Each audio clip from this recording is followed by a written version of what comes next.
पेट में छोटी छोटी प्रॉब्लम होती हैं। इन छोटे छोटे प्रॉब्लम को आप नजरअंदाज करते हैं कि शायद मेरा जो पेट है ज्यादा सेंसिटिव है, इसलिए ये प्रॉब्लम्स हैं। लेकिन जिसे आप सेंसिटिव स्टमक कहते हैं, कभी कभी ये underlying early chronic inflammatory disease हो सकती है। तो आज मैं बात करूंगा कि कहीं ये इन्फ्लेमेटरी डिजीज ऑफ बावल तो नहीं है जिसे आप सेंसिटिव स्टमक करके नजरअंदाज कर रहे हैं।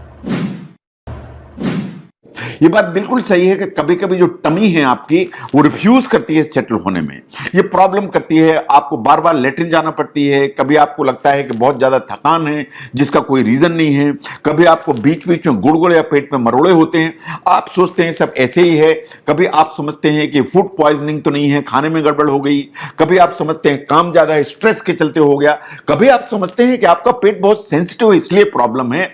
ये बात बिल्कुल सही हो सकती है, लेकिन अगर ये सब सिम्टम्स आपको बार बार हो रहे हैं तो मैं समझता हूं कि आपको ध्यान से देखने की जरूरत है कि कहीं अंडरलाइंग इन्फ्लेमेटरी बावल डिजीज तो नहीं डेवलप हो रही है। जब इन्फ्लेमेटरी बावल डिजीज की मैं बात करता हूं, ये इस चीज का इंडिकेशन है कि आपकी इंटेस्टाइन जो ट्रैक्ट है या आपकी जो आंत है, उसमें एक इन्फ्लेमेशन परसिस्ट कर रहा है। और इसमें दो डिजीजेस आती हैं, one is the Crohn's disease and the second one is the ulcerative colitis. जो क्रॉन्स डिजीज है वो पूरी इंटेस्टाइन को इन्वॉल्व करते हैं, यानी मुंह से लेकर लेट्रिन के रास्ते तक। और जो अल्सरेटिव कोलाइटिस है वो डोमिनेंटली आपकी सिर्फ बड़ी आंत को इन्वॉल्व करती है।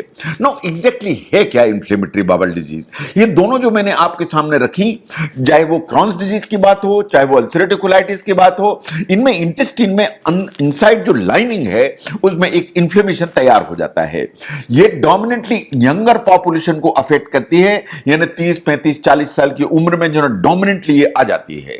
ये इतनी परेशान करती है कि आपका जो वर्क है वो उसको इंटरफियर करती है, अफेक्ट हो जाता है। अगर आप पढ़ रहे हैं तो आपकी स्टडीज अफेक्ट करती है, आपकी सोशल लाइफ अफेक्ट करती है, एंड कभी कभी आपकी इमोशनल वेल बीइंग को भी अफेक्ट करने की ताकत रखती है। नो, जो इसके सिम्टम्स हैं आपको जो नजरअंदाज नहीं करने चाहिए। ये बात सही है कि ये पर्सन टू पर्सन डिफर करते हैं, लेकिन ये कुछ कुछ ऐसे हैं जो आपको समझने चाहिए। कभी कभी आईबीडी या इन्फ्लेमेटरी बावल डिजीज के जो सिम्टम्स हैं वो साइकिल में आते हैं, यानी आए अभी, बीच में कुछ ठीक हो गए, फिर आपको दिक्कत होने लगी। तो जो इस तरह की प्रॉब्लम है उसको ध्यान से देखिए कि जो एक्टिव सिम्टम्स का जो पीरियड है उसे साइंटिफिकली कहा जाता है कि फ्लेयर है, यानी डिजीज उभरी हुई है। कि जो फ्लेयर है तो आप परेशान हैं। एंड कभी बीच में ये बिल्कुल सिम्टम्स खत्म हो जाते हैं या डिसअपीयर हो जाते हैं, इसे कहते हैं रेमिशन। यानी इन्फ्लेमेटरी बावल डिजीज आई तो वो आई तो फ्लेयर होगा, फिर रेमिशन में चले जाएगी, फ्लेयर होगा, फिर रेमिशन में चली जाएगी। इस तरह की साइकिल में चलती चली जाती है। वो फ्लेयर होगा तो क्या होगा? लेट्रिन की संख्या बढ़ेगी, यानी डायरिया होगा। लेट्रिन में ब्लड दिखाई देगा, म्यूकस दिखाई देगा, कभी उसमें पस दिखाई देगी। लेट्रिन जाएंगे तो पेट में ऐंठन मरोड़ा होगा, क्रैम्पिंग होगी, अर्जेंसी होगी कि दौड़ के जाओ नहीं तो कपड़े में छूट जाएगी। आपका वजन कम होने लगेगा, आपकी भूख कम होने लगेगी, एंड आपको एक्सट्रीम फटीग लगेगा, एंड कभी आपको रात में, आधी रात में भी लेट्रिन भागना पड़ेगा। इसके अलावा कुछ और भी सिम्टम्स हैं जो आपको नजरअंदाज नहीं करने चाहिए। आपको सब्जेक्टिवली ये लग सकता है कि आपको हल्का सा फीवर है, हो सकता है कि नापने से ना निकले लेकिन एक फीवर की फीलिंग आएगी। आपको जॉइंट में पेन आएगा, और यूजुअली बड़े जॉइंट में पेन आएगा, आपको नी में पेन आएगा, आपको जो ना एंकल्स में पेन आएगा। कभी कभी आपको स्किन में छोटे मोटे रैश आ सकते हैं, एंड कभी आंखों में लालामी या आंखों में इन्फ्लेमेशन आ सकता है। ना, ये बात सही है कि जो अर्ली डायग्नोसिस है इन्फ्लेमेटरी बावल डिजीज की, इट मैटर्स, इसलिए कि ये क्रॉनिक इन्फ्लेमेशन है। ये over a period of time आपकी जो इंटेस्टाइन है उसकी लाइनिंग को डैमेज करने की ताकत रखती है अगर आपको डिले करते हैं डायग्नोसिस में। और अगर डिले करते हैं आप डायग्नोसिस, तो ये बात सही है कि जो आईबीडी केयर है इसमें ही ये सबसे बड़ा चैलेंज है, क्योंकि आप डिले करते हैं डायग्नोसिस। एंड ये अल्टीमेटली अगर डिले करते हैं तो कॉम्प्लिकेशन खड़े होंगे, इंटेस्टाइन कहीं सिकुड़ जाएगी या नैरो हो जाएगी, कभी कभी इंटेस्टाइन में छेद होकर एक फिस्टुला बन जाता है, एंड कभी कभी अर्जेंटली सर्जरी का रिक्वायरमेंट आता है। तो इसलिए अगर सिम्टम्स आ रहे हैं तो इसको अनावश्यक डिले करना एडवांटेजेस नहीं है। नो, अगर आप इसको प्रॉपर आइडेंटिफाई करते हैं और ट्रीटमेंट करते हैं तो आप एक इर्रिवर्सिबल जो डैमेज है उससे बचते हैं। अगर आप जो ना प्रॉम्प्ट ट्रीटमेंट करते हैं तो क्या होगा? आपके जो सिम्टम्स है वो कंट्रोल हो जाएंगे, आपकी जो डिजीज है वो रेमिशन में चली जाएगी, जो एक सीरियस कॉम्प्लिकेशन के जो रिस्क है वो खत्म हो जाएगी, इन आपकी जो क्वालिटी ऑफ लाइफ है वो इंप्रूव हो जाएगी। नो, उसको आइडेंटिफाई करने के लिए क्या किया जाना चाहिए? जो गोल्ड स्टैंडर्ड इन्वेस्टिगेशन है उसे कहते हैं कोलोनोस्कोपी।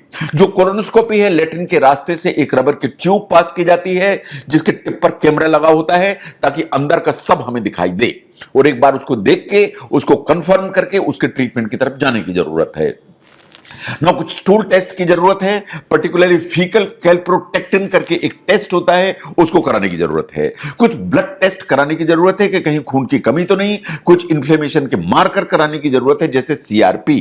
कभी अगर हमें जो सस्पेक्टेड है कि कहीं कोई कॉम्प्लिकेशंस तो नहीं डेवलप हो रहे हैं तो इमेजिंग टेस्ट चाहिए, चाहे वो सीटी स्कैन हो चाहे एमआरआई हो, जिससे हमें बावल पर्टिकुलर जो कॉम्प्लिकेशंस हैं उनको डिटेल में जानने में मदद मिलती है। नो, डाइट एंड न्यूट्रिशन बहुत इंपॉर्टेंट रोल प्ले करते हैं, लेकिन क्या जो अल्सरेटिव कोलाइटिस या क्रॉन्स डिजीज है उसकी कोई ऐसी सिंगल डाइट है जो हर आदमी को प्रिस्क्राइब की जा सकती है? ऐसा नहीं है। जो पर्सनलाइज्ड डाइट प्लान्स हैं वो इंपॉर्टेंट हो जाते हैं।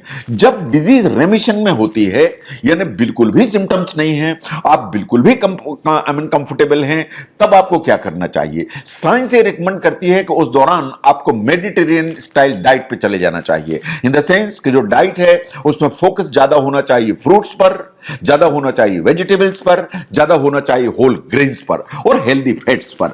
अगर ये मेडिटेरियन स्टाइल डाइट चलती है तो आपका न्यूट्रिशन भी ठीक रहेगा एंड डिजीज के रिकरेंस की जो पॉसिबिलिटी है वो कम हो जाएगी। लेकिन एक्टिव फेज है, फ्लेयर में है, आपको लूज मोशन हो रहे हैं, ब्लड आ रहा है, एटन हो रही है, उसमें क्या करने की जरूरत है? उस दौरान आपकी जो डाइट है वो लो रेसिड्यू या लो फाइबर डाइट होने की जरूरत है। बहुत सी रिकमेंडेशंस ये भी हैं कि लो फॉडमेट डाइट जो यूज करने की जरूरत है। अगर ऐसा करेंगे तो ब्लोटिंग कम होगी, डायरिया कम हो जाएगा और एब्डोमिनल जो डिस्कंफर्ट है वो कम हो जाएगा। नाउ अगर हम ध्यान से देखें कि जो न्यूट्रिशन है वो बच्चों को, अगर ये इन्फ्लेमेटरी बाउल डिजीज है उनको तक इंपॉर्टेंट हो जाता है, उन्हें एक्सक्लूसिव इंटरल न्यूट्रिशन बनाना पड़ता है, तभी आपको एक्सीलेंट रिजल्ट मिलते हैं। नो, बहुत सारे न्यूट्रिएंट की कमी होने का डर रहता है इन्फ्लेमेटरी बाउल डिजीज में या अल्सरेटिव कोलाइटिस में। उनमें पर्टिकुलर है iron, vitamin D, vitamin B12 and folate. तो इसलिए इनकी मॉनिटरिंग की जरूरत है और इनकी सप्लीमेंटेशन की जरूरत है। नो, ये क्वेश्चन हमेशा पूछा जाता है, क्या स्ट्रेस जो है ना इन्फ्लेमेटरी बाउल डिजीज या अल्सरेटिव कोलाइटिस को जनरेट करती है? बिल्कुल नहीं। जो स्ट्रेस है वो directly inflammatory bowel disease, ulcerative colitis, Crohn's disease इसको काज नहीं करती। लेकिन अगर आपको अल्सरेटिव कोलाइटिस है तो जो स्ट्रेस है वो इसके सिम्टम्स को प्रिसिपिटेट करने की ताकत रखती है। इसका मतलब ये पॉजिटिव फैक्टर नहीं है, लेकिन ये रिकरेंस की ताकत हमेशा रखती है।